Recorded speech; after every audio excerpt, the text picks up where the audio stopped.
Hello दोस्तों, मैं ऋषुजन आपका स्वागत करता हूं हमारे इस आत्मिक मन्ना प्रोग्राम में। आज हम बात करेंगे कि मनुष्यों को परमेश्वर के स्वरूप में बनाया गया था और क्योंकि परमेश्वर अमर है तो क्या इसका मतलब यह नहीं कि मनुष्य भी अमर होना चाहिए।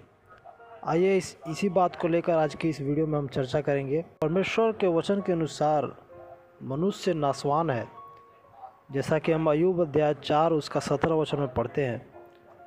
केवल ईश्वर अमर है, जो हम पहला तीमुथियुस उसका 6 अध्याय उसका 15 और 16 में पढ़ते हैं।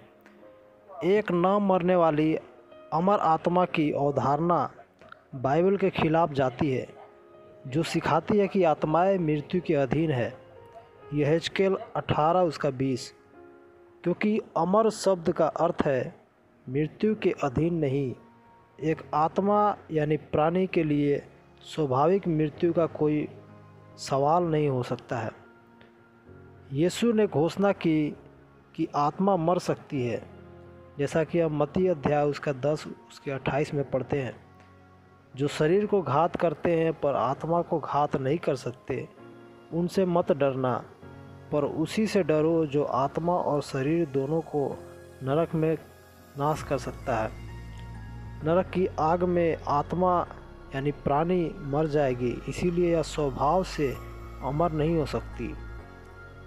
आत्मा या प्राणी और आत्मा शब्दों के सभी 1700 बाइबल में होने वाली घटनाओं में एक बार भी उन्हें अमर या अशक्त नहीं कहा जाता है। बाइबल में इस तरह की शिक्षा का समर्थन करने वाला एक भी पाठ नहीं है। मनुष्य की अमरता का विचार शैतान द्वारा दिया गया था, जो कि हम उत्पत्ति अध्याय 3 उसका 1 से 4 में पढ़ते हैं। यहोवा परमेश्वर ने जितने बनेले पशु बनाए थे, उन सब में सर्प धूत था, और उसने स्त्री से कहा, क्या सच है कि परमेश्वर ने कहा कि तुम इस वाटिका के किसी वृक्ष का फल न खाना? स्त्री ने सर्प से कहा, इस वाटिका के वृक्षों के फल हम खा सकते हैं, पर जो वृक्ष वाटिका के बीच में है, उसके फल के विषय में परमेश्वर ने कहा है कि न तो तुम उसको खाना और न उसको छूना, नहीं तो तुम मर जाओगे। तब सर्प ने स्त्री से कहा, तुम निश्चय न मरोगे।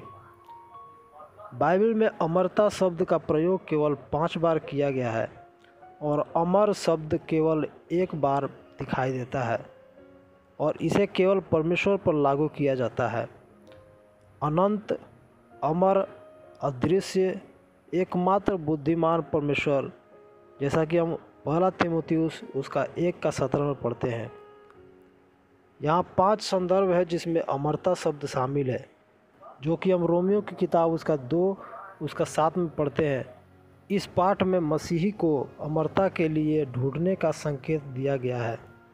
अगर वह पहले से ही उसके पास है तो उसे इसके लिए क्यों ढूंढना चाहिए? रोमियो में पौलुस ने अपने दुश्मनों के बारे में कहते हुए नबी एलिया को प्रमाणित किया, वे मेरे जीवन की तलाश करते हैं। हम इस बात को समझते हैं कि नबी के दुश्मनों का जीवन अभी तक उनके हाथों में नहीं था। इसीलिए जब हम अमरता की तलाश के लिए सामने आते हैं, ऐसे जीवन के लिए जिसका कोई अंत नहीं पता है, तो हमें यह निष्कर्ष निकालना चाहिए कि अब हमारे पास ऐसा जीवन नहीं है। दूसरा तीमुथियुस उसका 1 अध्याय उसके 10 में हम पढ़ते हैं, यह आयत कहती है कि मसीह ने जीवन और अमरता को सुसमाचार के माध्यम से प्रकाश में लाया। यह स्पष्ट है कि अब तक अमरता सभी मनुष्यों का एक प्राकृतिक अधिकार है। यह सुसमाचार के माध्यम से संभव की गई अच्छी चीज़ों में से एक है। पौलुस ने लिखा है, परमेश्वर का उपहार यीशु मसीह के माध्यम से अनंत जीवन है, जैसा कि हम रोमियो उसका 6 का 23 में पढ़ते हैं। अगर हमें पहले से ही न मरने वाली आत्माएं मिली है, तो हमें इस उपहार की आवश्यकता क्यों होगी? पहला कुरिन्थियों उसका 15 उसका 53 अध्याय में हम पढ़ते हैं, यह पदांश हमें बताता है कि हमें कब अमरत्व प्राप्त होगा, यानी अंतिम तुरही फूंकते ही हमें अमरत्व प्राप्त होगा। फिर यह मरणहार देह अमरता को पहन ले। अगर यह पहले से ही अपने पास है तो भविष्य में प्रेरित पौलुस को हमारे अमर होने की बात क्यों कहनी चाहिए। पहला कुरिन्थियों उसका 15 उसका 54 में हम पढ़ते हैं, यह पद बस इस सोच को जोड़ती है कि और जब यह नासमान अविनाश को पहन लेगा और यह मरणहार अमरता को पहन लेगा, तब वह वचन जो लिखा है पूरा हो जाएगा कि जय ने मृत्यु को निगल लिया। पहला तीमुथियुस 6 उसका 16 में पढ़ते हैं, यहाँ हम सीखते हैं कि ईश्वर केवल अमर है।